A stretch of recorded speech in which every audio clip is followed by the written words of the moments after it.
When I was in 8th grade, I was nicknamed Pringles Can, which is referenced all over my yearbook for that year. This is the origin story. One evening after school, I was chatting on AOL Instant Messenger with the older brother of this kid from my class named Michael.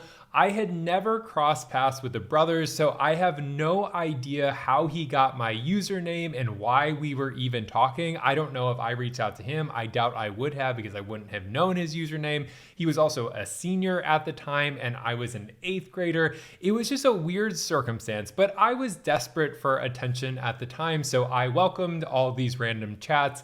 And for some reason, the conversation turned to him asking me about my size. And I just freely shared that information, including the latest measurement, which I had been diligently tracking since I was in 6th grade. The next day at lunch, I decided to sit at Michael's table because apparently I was a glutton for punishment. And he immediately brings up what I disclosed to his brother and starts making fun of me, not because of the information that I shared, but because I had inflated my measurement to be cool.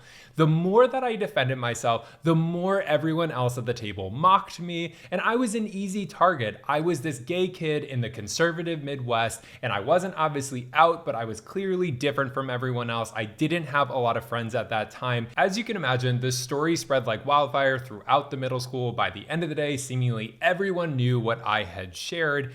And this girl whose last name, I kid you not, was Hooker is the one who coined the nickname for me, Pringles Can, and it haunted me throughout the rest of the year. This is why when my friend Ashley, who I've known since 5th grade, asked me to read a card aloud in front of my mom and sister, which is documented in my book, Losing Lena May, A Cancer Caregiving Memoir, on November 14th, and I get to the end of it and see that she says, Pringles Can, will you be my bride's guy? I decide to swap it out just to be my name. Logan, will you be my bride's guy? So I did not have to explain that nickname to my family.